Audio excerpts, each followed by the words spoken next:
Hi everyone, welcome to Virtual Vitamin Z as we continue bringing the Detroit Zoo to you. My name is Claire. I'm a curator of education with the Detroit Zoological Society, and today as we continue celebrating and saving wildlife, we're going to focus on polar bears. So there's a couple words that we're going to talk about during today's session that I want especially our young learners to be familiar with. So I typed them up for you. Those words include Arctic, aerial, tundra, pack ice, and conservation. So as we go through today's episode, I will call out those words as we come to them. So if you've been to the Detroit Zoo, you probably recognize this. This is the entrance to the Arctic Ring of Life. The Arctic Ring of Life is an incredible habitat. It's over 4 acres. So if you know how big a city block is, it's about 4 city blocks. That's a huge space. It's large and naturalistic. And while we might not be able to walk through it together today, I went onto the Detroit Zoo's YouTube channel, and I'll post a link to this later on so you can see it whenever you want. And I found this video so we can explore it together virtually.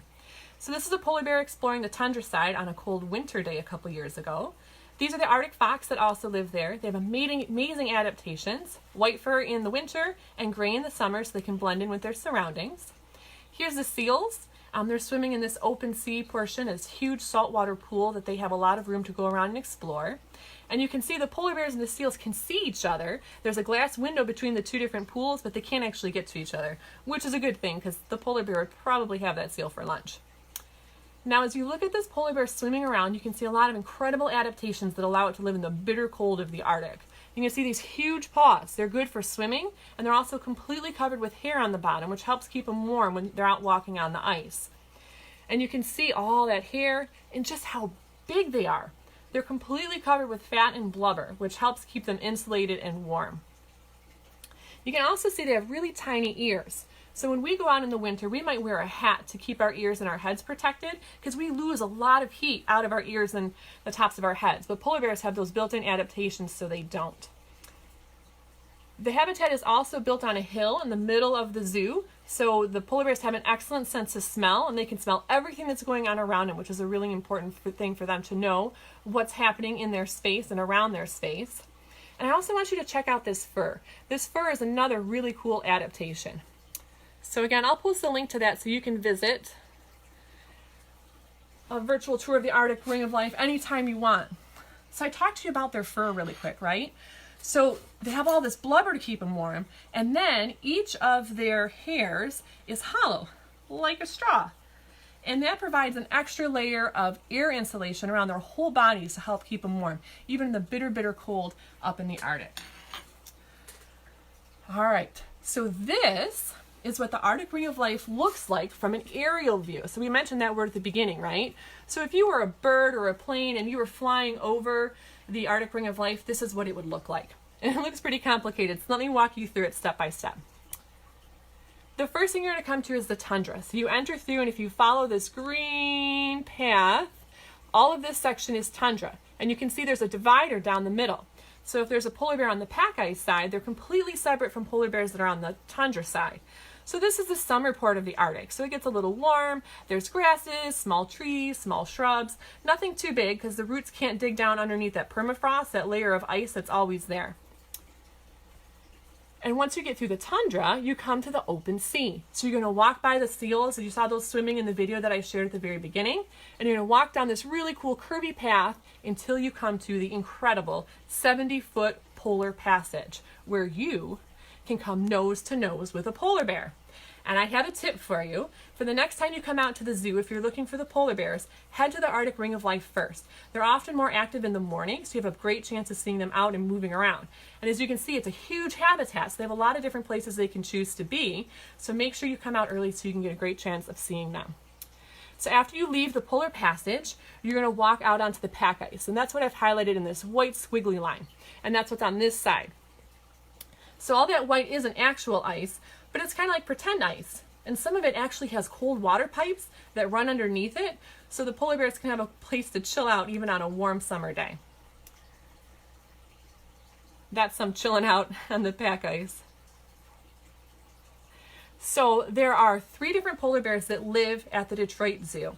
There's Nuka, that's a male or a boy polar bear, and he's about 15 years old, and he's been with us for a little bit. There's also Suka. She's been with us for a little bit over a year. She's a female and she's about 7 years old. And then you may recognize Anana. She's a relatively new addition to the zoo. She's been here for, I guess, just over a month. And she's checking out the new space. So I talked with some of the zookeepers the other day to see how everything was going. And they shared some photos with me from when Anana first got to the zoo. So here's Anana up in the front, and then in the back you can see Nuka and Suka. And they're on the different sides. So Anana's on the Tundra, and Nuka and Suka are over on the pack ice. And that big divider down the middle means they're not actually coming in contact with each other, but they're smelling each other, they're looking at each other, they're walking back and forth, and just kind of getting to know each other before they go into the same space. And I hear that introductions are going really well. They also shared these two photos with me. Here's Anana checking out her big freshwater pool over on the Tundra side. And here she is checking out all the people who are checking her out.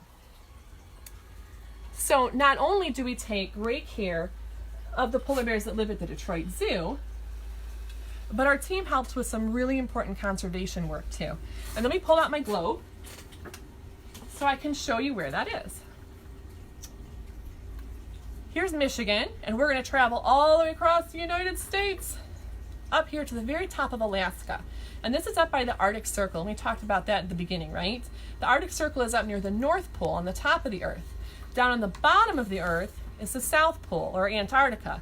And this is where the penguins live, and this is where the polar bears live. So you will never see a polar bear and a penguin living together in the same space because they live on opposite sides of the Earth, literally. So right up here, the researchers are looking at, and the Detroit Zoo staff is helping, looking at how grizzly bears and polar bears are interacting. So as the Earth continues to warm, grizzly bears are starting to move further north. They can get the food and the resources that they need and survive up here, whereas there's no place else for the polar bears to go. Once you get to the top, that's as far as you can be. So the researchers are looking at how much resources available and how much food is available, and can polar bears and grizzlies really share the same space, or what's going to happen next. So our team is helping with that. We also have been helping with a new project. So we take care of polar bears every single day. We take great care of polar bears, and we know a lot about them. We take blood samples, just like when you or I go to the doctor and they take a blood sample to make sure we're well. They know how much they eat, they know what they eat, how much they move around, if they like to swim. And we're sharing that huge wealth of information with researchers in the field. And that way they can learn more about the polar bears up there and how things like traveling farther to get food or swimming further to get food impacts their well-being. So we're sharing that huge wealth of information with them so they can continue doing an exceptional job on conservation work. All right, so in looking around for pictures for today to share with all of you, I found this picture. And I want you to look really carefully at this polar bear, and you'll notice the polar bear is holding on to a big chunk of ice. And if you look really carefully, you can see there's something in it. So the zookeepers had made this treat for the polar bears a little while ago, and there's actually fish frozen in there. So you might call it a fishsicle. And I was continuing to look through the pictures. I found this one, another bucket of treats that the zookeepers had made for the animals before, and there's little pieces of fruit frozen in those ice cubes that they'll share out on a warm day or just for something fun for the animals. And that made me think of an activity that I could share with you. So for this activity, you're going to need a coffee mug, your freezer, 1 to 2 cups of flour, a plastic bag, some juice, and a popsicle stick. Now, what could I be doing with all of those different items? I'll show you. Here's your coffee mug. You're going to fill it about 3/4 of the way full of flour. Then you're going to take your plastic bag and shove it right down into the middle of all that flour. Fold the top over, and you're going to pour some juice in it. Then you're going to tuck your popsicle stick right down the middle. I had to use some tape to get mine to sit straight up. You're going to tuck it in the freezer overnight, and tomorrow morning you are going to have an iceberg popsicle. Now you could use any kind of fruit juice that you wanted. Actually, you could probably freeze just about anything that will freeze in the freezer as a iceberg popsicle. And if you're not into making a popsicle, you could just pour water in there and make some really cool iceberg ice cubes. That might be kind of fun floating around in a punch bowl or even in just your favorite glass. So today we covered a lot of things. We talked about the amazing, huge naturalistic habitat of the Arctic Ring of Life. We met the 3 different polar bears who live there, Nuka, Suka, and Anana. We talked about the conservation work that we're helping with up in Alaska as we look at how polar bears and grizzly bears are starting to share some of the same spaces. And we also talked about how we're sharing all this information that we know about polar bears with the researchers out in the field so they can continue their important work. And I left you with a tasty treat. That's pretty delicious. All right, so tune back in today at 4 o'clock. My colleague David is going to be sharing stories about his time as a safari guide in Kenya and some information about the animals here at the Detroit Zoo. So make sure you tune in at 4 o'clock, and until then, stay safe and take care of each other.